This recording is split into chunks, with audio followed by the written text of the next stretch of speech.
Hello to everyone. I am Dr. Pallavi Srivastava and I'm expert in crop physiology, all the physiological process which are occurring in the plants.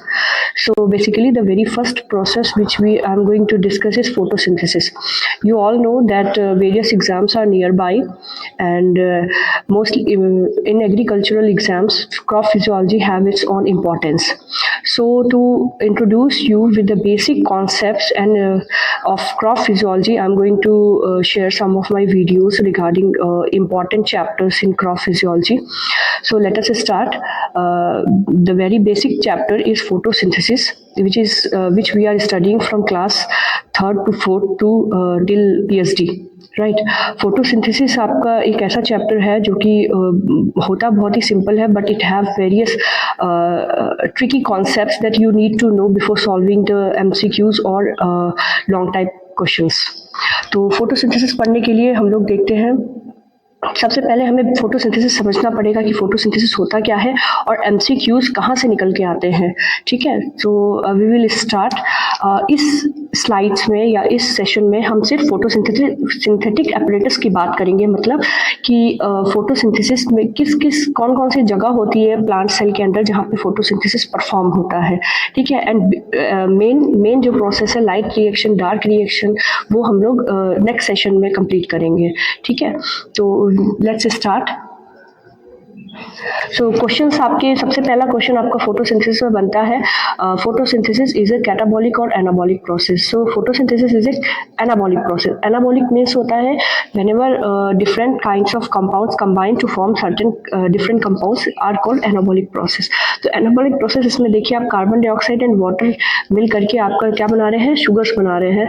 That is why it is called as anabolic process and there is a release of oxygen.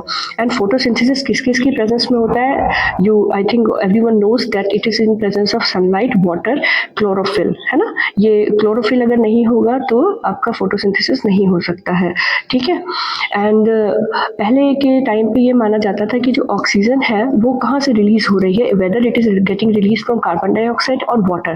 पहले लोग मानते थे कि carbon dioxide से release हो रही है, but later on it was proved by Ruben Kamen and Hassid that this oxygen is released from water. There is a process called photolysis of water which occurs in the light reaction.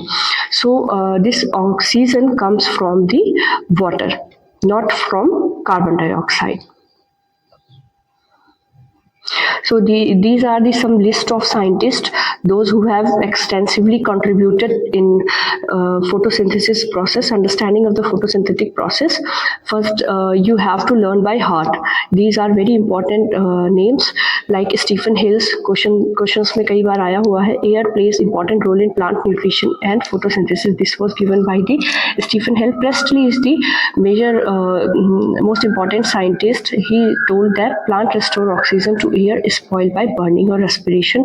Next, the very important scientist is Will Stater. He had given the structure, isolated structure, and he also had purified the chlorophyll. ठीक है, Melvin Kelvin. Everyone knows that C3 pathway was discovered by Melvin Kelvin. And Hatch-and-Slacks is the discoverer of C4 pathway. So here is the photosynthetic apparatus. You can see photosynthetic apparatus. Photosynthesis actually कहाँ पे होती है? Photosynthesis होती है chloroplast में. Everyone knows that chloroplast के अंदर बहुत सारे क्लोरोफिल के मॉलिक्यूल्स होते हैं. Those help in performing the photosynthetic reactions. अब आप यहाँ पे देख सकते हैं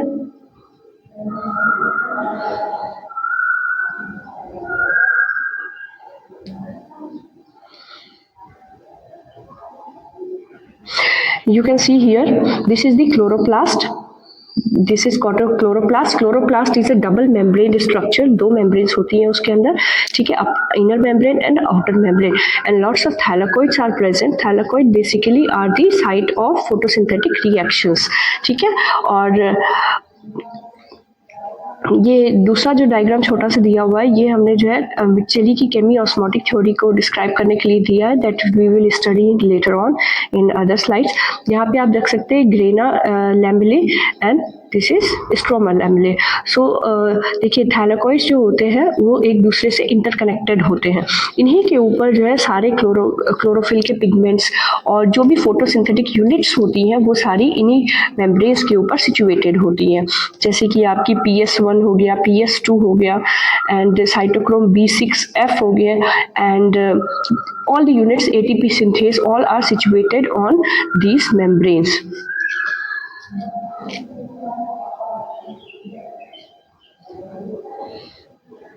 Now we will study about chloroplast structure.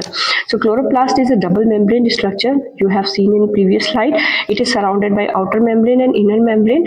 आप देखिए जो प्रोटीन की जो membranes होती है that are made up of lipids and proteins and its thickness is around 300 angstrom and the inner space of chloroplast is filled with hydrophilic matrix which is called as stroma.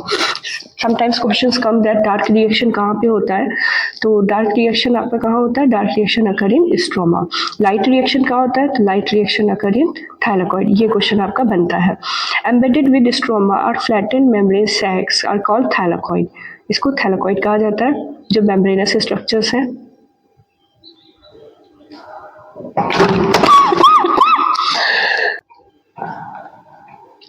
तो group of जो थैलेकॉइड्स होते हैं, थैलेकॉइड्स एक दूसरे के ऊपर arrange होते हैं, उन स्टैक्स को हम लोग ग्रेना कहते हैं and is singular form is granum और प्लूरल में हम ग्रेना कहते हैं. When there is a group of granum it is called group of grana, then it is called as grana. Group of granum is called as grana. So grana are interconnected by granal lamellae. And जो उसका thylakoid के अंदर का जो space होता है, क्योंकि गोल गोल thylakoids होते हैं and the inner space of thylakoids is called as the lumen. And thylakoid membranes के ऊपर you will be able to see that ATP synthase present होता है एंड एटीपी सिंथेस क्या करता है, एटीपी फॉर्मेशन में हेल्प करता है and that formation of ATP during photosynthesis is known as photophosphorylation.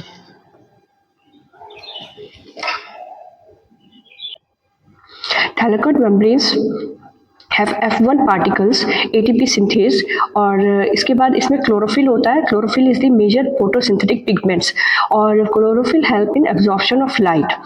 All the light reactions जो भी होते हैं, जितने भी लाइट रिएक्शंस हैं वो कहाँ पे होंगे, थैलेकॉइड में होंगे and dark reactions are occur in stroma. आपको एक बात याद रखनी है कि लाइट रिएक्शंस के लिए लाइट क्या होना एसेंशियल है फोटोसिंथेसिस में, लेकिन डार्क रिएक्शंस जो भी होते हैं, dark reactions do not, it is not necessary कि जो है कंडीशंस डार्क ही हो. ठीक है, क्योंकि हम उसको लाइट रिएक्शन बोल रहे हैं पहले वाले को, सो अपोजिट में हम डार्क रिएक्शन बोल तो रहे हैं but there is no necessity. ऐसी कोई जरूरत नहीं कि वहाँ पे लाइट डार्क ही हो तभी वो रिएक्शन होगा. ठीक है, डार्क रिएक्शन को हम केल्विन साइकिल भी कहते हैं which occur in stroma. Now the comes जहाँ से बहुत सारे MCQs बनते हैं, स्ट्रक्चर ऑफ क्लोरोफिल. आपको क्लोरोफिल का स्ट्रक्चर बाय हार्ट लर्न करना है. Chlorophyll A and chlorophyll B, there is a difference between chlorophyll A and chlorophyll B. Chlorophyll A में क्या होता है, there is presence of CH3 और methyl group at the third carbon of second pyrrole ring.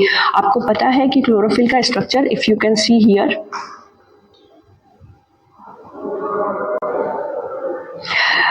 if you can see here, this is the chlorophyll structure and structure में chlorophyll के actually क्या होता है, there are pyrrole rings and there is a phytol chain और ये pyrrole rings are interconnected with each other with the help of magnesium ion. there is a once you can see here central में आपको एक magnesium का ion दिखाई देगा, है ना. that magnesium is essential component of chlorophyll molecule. And chlorophyll A and chlorophyll B, chlorophyll A में आपको CH3 at the third carbon of second ring, आप देख सकते हैं यहाँ पे R करके ग्रीन दिया हुआ है. And next is chlorophyll B. Chlorophyll B में आपको दिखाई देगा कि CHO ग्रुप है, that is aldehyde group at the third carbon of second pyrrole ring. ठीक है, third carbon second pyrrole ring में थर्ड कार्बन की पोजीशन में एल्डिहाइड ग्रुप है. तो basic difference, what is the basic difference? So the basic difference is presence of methyl and aldehyde group. ठीक है, अब मैं आपको एक क्वेश्चन दे रही हूँ कि आपको एक क्वेश्चन है कि कौन सी क्लोरोफिल में there is no phytol chain, ये आपको पता लगाना है. जो मैंने आपको पहले बताया था कंपोनेंट्स ऑफ क्लोरोफिल, वही इसमें स्लाइड में दिया हुआ है, that is magnesium ion, porphyrin head जिसमें 4 पायरोल रिंग्स होती हैं, दे आर जॉइंट टुगेदर, और उसमें जो है एक मैग्नीशियम आयन से वो जॉइंट रहती है। और फाइटोल चेन जो होती है, phytol chain it is hydrophobic in nature. जो क्लोरोफिल का जो हेड होता है वो हाइड्रोफिलिक होता है, and phytol chain is hydrophobic in nature and anchors the chlorophyll into thylakoid membrane. मतलब कि फाइटोल चेन की हेल्प से ही जो है क्लोरोफिल का मॉलिक्यूल थाइलाकॉइड मेम्ब्रेन्स में स्टक रहता है, उसको मतलब उसको पकड़ के रखने के लिए, that is very essential. Pheophytin एक और केमिकल है, एक और कंपाउंड है जो कि प्रेजेंट होता है, ठीक है। Pheophytin is chlorophyll without magnesium. कई बार ऐसे क्वेश्चन पूछ लेते हैं कि फियोफाइटिन जो कंपाउंड है वो कैसा होता है, क्या होता है, तो आप लिख सकते हैं क्लोरोफिल विदाउट मैग्नीशियम आयन। अगर हम इसके स्ट्रक्चर में, अगर आप ये देखेंगे इसके स्ट्रक्चर में मैग्नीशियम आयन को हम हटा देते हैं तो क्या होगा, there is that particular compound is known as the pheophytin, ठीक। एंड क्लोरोफिल का स्ट्रक्चर किसने दिया था, विल स्टेटर ने दिया था and Hans Fischer, and it was later confirmed by Woodward. And there is another compound which are called as phycobilins. Phycobilins are the red and blue pigments, and these are consist of open conjugated double bond system. They are made up of 4 pyrrole rings but do not form a close pyrrole ring structure. Basic important thing is that these compounds also lack the magnesium ion and they also lack phytol chain, ठीक है। तो chlorophyll का important compounds क्या क्या हो गए, एक तो मैग्नीशियम हो गया, पोरफायरिन हेड हो गया जिसमें 4 पायरोल रिंग्स होती हैं, they are interconnected by magnesium ion and there is a phytol chain. Then there are very important compounds which help in photosynthesis are carotenoids. Carotenoids आप देख सकते हैं यहाँ पे इसका स्ट्रक्चर दिया हुआ है, नीचे की तरफ देखिए कैरोटीन्स। कैरोटीन्स का बेसिकली फॉर्मूला होता है C40H56, ठीक है। तो ये जो फॉर्मूला है इसके बेसिकली यही फॉर्मूला है इसका कैरोटीन्स का, और carotenes are of different types like xanthophylls, zeaxanthin, ये सब एक कैरोटीनॉइड्स के टाइप है, ठीक है। जैसे कि आपने देखा होगा जो कैरेट खाते हैं उसका जो ऑरेंज कलर है that is also due to the carotenoids, है ना। जैसे कि लाइकोपीन है जो टोमेटो में होता है वो भी एक कैरोटीनॉइड है। तो these are basically coloured pigments, और इनका स्ट्रक्चर कैसा होता है देखिए, the carotenoids are open chain compound with conjugated double bond structure, और इनके दोनों तरफ लेफ्ट एंड राइट में आपको एक एक रिंग दिखाई दे रही है, and these rings are called ionone rings. They are hydrocarbon pigments and their formula is C40H56। Lycopene जो कि टोमेटो में होता है, these are the rings are open, ठीक है। आप नीचे देख सकते हैं कैरोटीन के लाइकोपिन, लाइकोपिन में जो दोनों आयनोन रिंग्स होती हैं these are open. And then what is the role of carotenoids, role of carotenoid and xanthophyll are the oxygen containing carotenoids, मतलब इनका ऑक्सीडेशन हो जाता है जब दो प्लेसेस पे, then it is called as the xanthophyll। आप देख सकते हैं कि कैरोटीन्स में there is no OH ion and xanthophylls में दो OH ions आपको लेफ्ट एंड राइट दोनों तरफ दिखाई देंगे। So these are basically oxidized या हाइड्रोक्सिल ग्रुप इसमें अटैच होता है, and the molecular formula is C40H56O2। Carotenoids are important in protecting the plants from photodynamic damage. इसका मतलब क्या है, when there is excess of sunlight, जब बहुत ज़्यादा सनलाइट होती है तो उस टाइम पे जो है प्लांट्स को हेल्प कौन करता है, दीज कैरोटीनॉइड्स। ये कैरोटीनॉइड्स क्या करते हैं, एक्सेस ऑफ सनलाइट को क्विंच कर लेते हैं and they help the plant to sustain in excess of sunlight too. So how they do that, direct quenching of excess sunlight या excess energy, quenching the singlet oxygen and acting as substrate for oxidation by singlet oxygen. मतलब क्या है इसका, third वाले का ये मतलब है कि ड्यूरिंग रिएक्टिव ऑक्सीजन स्पीशीज जब जनरेट होती हैं, ROS जिसे हम कहते हैं, तो वो ऑक्सीजन हर चाहती है कि जो है that oxygen is highly reactive, और वो डिफरेंट कंपाउंड्स के साथ में रिएक्ट करना चाहती है। तो कैरोटीनॉइड्स क्या करते हैं, basically carotenoids act as a substrate for those oxygen and surrender itself. वो अपने आप को दे देते हैं कि हमारे साथ तुम रिएक्शन कर लो, but do not participate in reacting with other molecule, जिससे कि डैमेज कॉज होता है। तो इस तरीके से carotenoids help the plant to anti, जिसे हम कह सकते हैं कि ऑक्सीडेशन को प्रिवेंट करते हैं।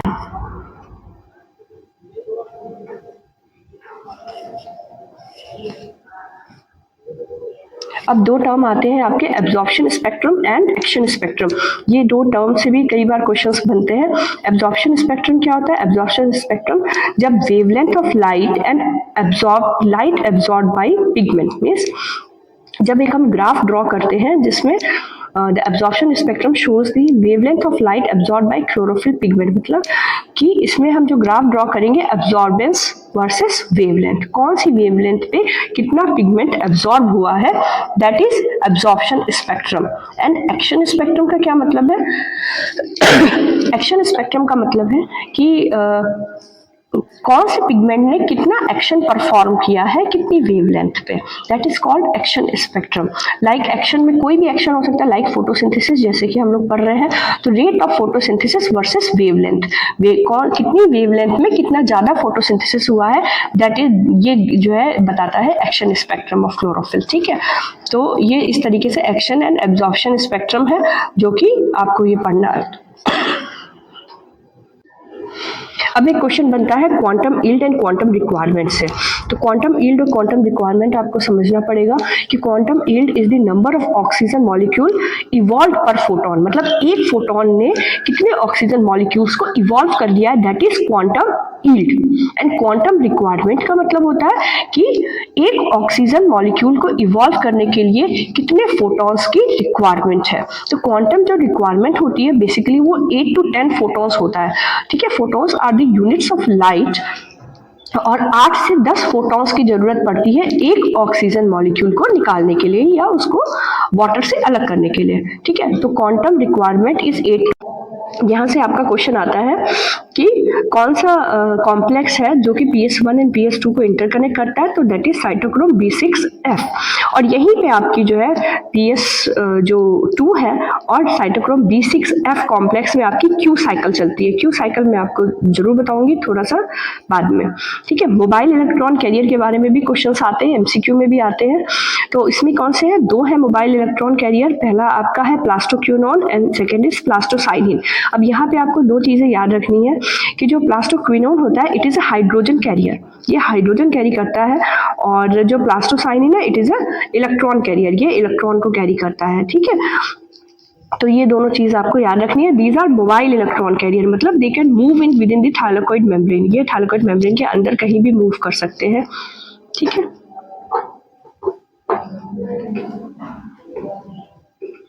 इसके बाद देखिए आप इसको अरेंजमेंट को ध्यान से देखिए। Arrangement of different proteins in thylakoid membrane. सबसे पहले आप देख सकते हैं this is the thylakoid membrane, this is the thylakoid membrane, you can see here. And सबसे पहला जो प्रोटीन है इसमें जो है वो PS2 है। PS2 प्रोटीन जो है, PS2 प्रोटीन कहाँ पे? It is integral membrane protein, ये मेम्ब्रेन के अंदर धसी हुई होती है, थाइलाकोइड मेम्ब्रेन के अंदर धसी हुई होती है।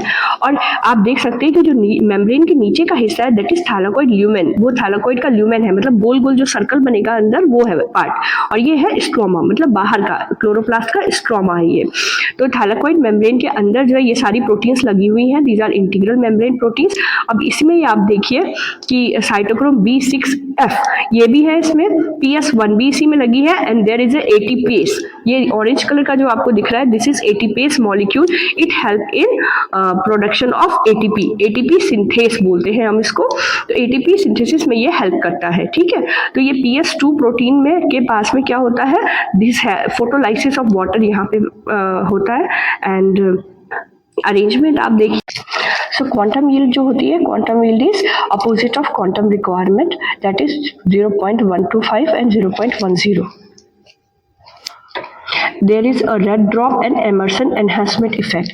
देखिए रेड ड्रॉप का मतलब होता है, पहले जो साइंटिस्ट थे जैसे कि एमर्सन, रॉबर्ट एमर्सन साइंटिस्ट थे, उन्होंने ये बताया कि जब हम 680 नैनोमीटर के बियॉन्ड सनलाइट देते हैं तो क्या होता है, there is sudden decrease in efficiency of photosynthesis, photosynthesis एकदम से डिक्रीज होना शुरू होता है। ठीक है, उसको हम उस इफेक्ट को हम क्या बोलते हैं, रेड ड्रॉप इफेक्ट, मतलब बियॉन्ड रेड लाइट आप जब लाइट दोगे तो वहाँ पे डिक्रीज हो जाएगा फोटोसिंथेसिस। ठीक है, that was discovered by Robert Emerson in जो ग्रीन एल्गा है फ्लोरेला, उसमें उन्होंने डिस्कवर किया था।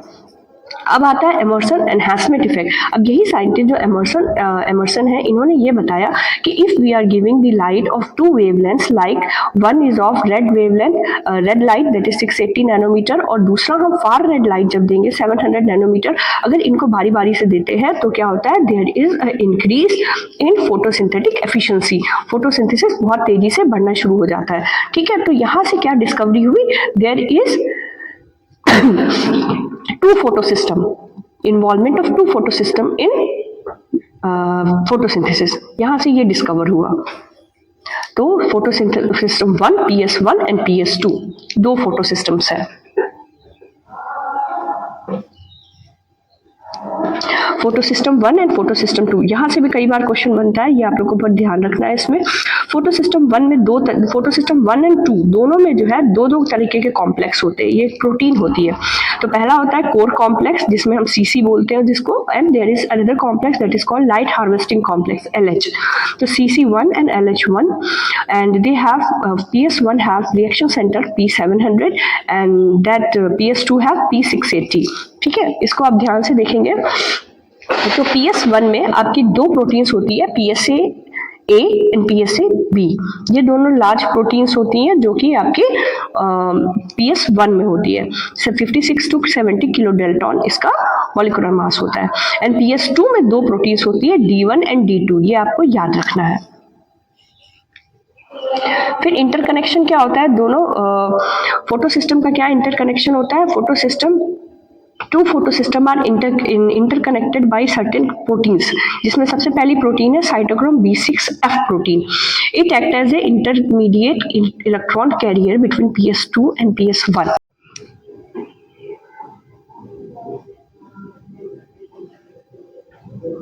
You can see here cytochrome B6F, ये भी प्रोटीन आपके अंदर ही है।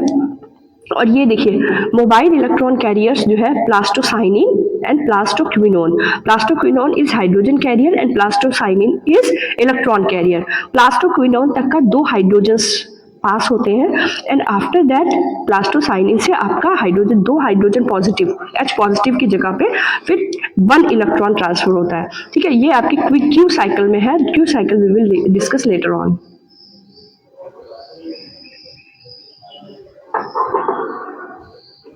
ATP synthase complex, ATP synthase complex आप इस डायग्राम में पहले देखिए। एटीपी सिंथेस कॉम्प्लेक्स जो होता है ये एटीपी बनाने में हेल्प करता है। इसमें जो है बहुत सारी यूनिट्स होती है, जैसे कि CF0 एंड CF1।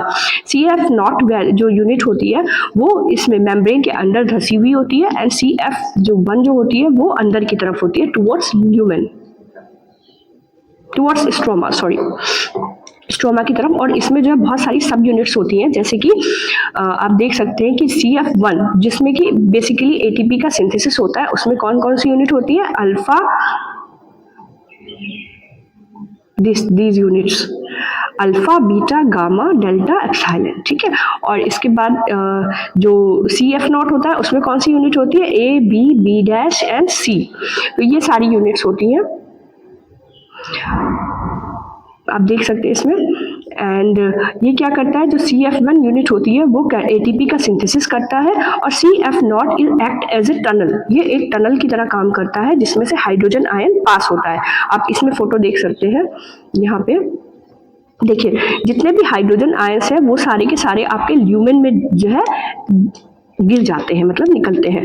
तो जो थाइलाकॉइड के ल्यूमेन में जो भी हाइड्रोजन आयंस आते हैं that are creating a gradient, ये एक ग्रेडियंट बनाते हैं। अंदर थाइलाकॉइड ल्यूमेन की तरफ में ज्यादा हाइड्रोजन एंड स्ट्रोमा की तरफ में come hydrogen. So these hydrogens comes and pass through the tunnel that is CF0। ATP synthase के टनल में से पास होते हैं और ये फिर एक रोटेट होता है and this leads to the formation of ATP. इस थ्योरी को बताया था P. मिचेली ने, जिसको केमी ऑस्मोटिक थ्योरी भी कहा जाता है, ये भी एग्जाम में पूछा जाता है। CF का मतलब होता है कपलिंग फैक्टर।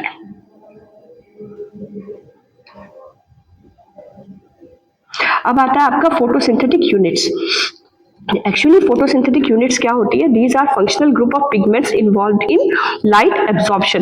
लाइट एब्जॉर्ब कौन करता है, क्योंकि जब भी लाइट पड़ेगी लीफ के ऊपर तो लाइट एब्जॉर्प्शन का काम किसका होता है, there are different types of chlorophyll and carotenoids that help in absorption of light, and there is a reaction centre जो कि मेन लाइट एब्जॉर्ब करता है, दैट इज क्लोरोफिल ए।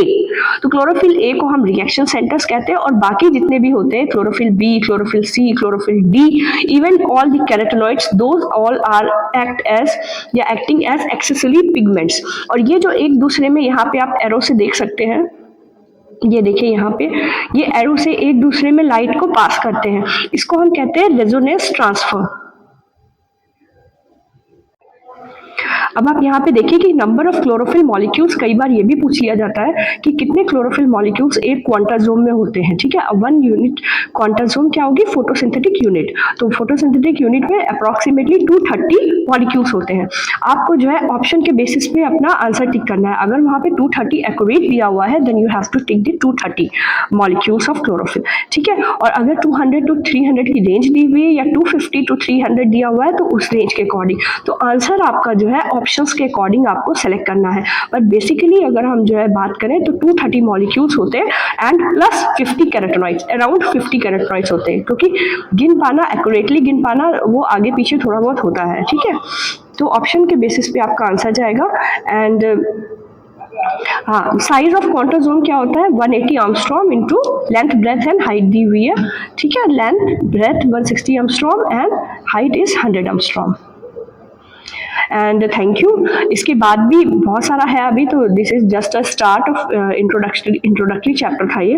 अब हम लोग पढ़ेंगे C3 C4 cycle, all the cycles plus light reactions. तो इसके बारे में अब हम लोग डिटेल नेक्स्ट वीडियो में करेंगे। So be with us, I will try to complete the photosynthesis and different chapters of physiology. धीरे धीरे करके मैं कंप्लीट करवाऊंगी, तो साथ में रहिए। MCQs वगैरह भी सॉल्व करेंगे हम लोग। Thank you.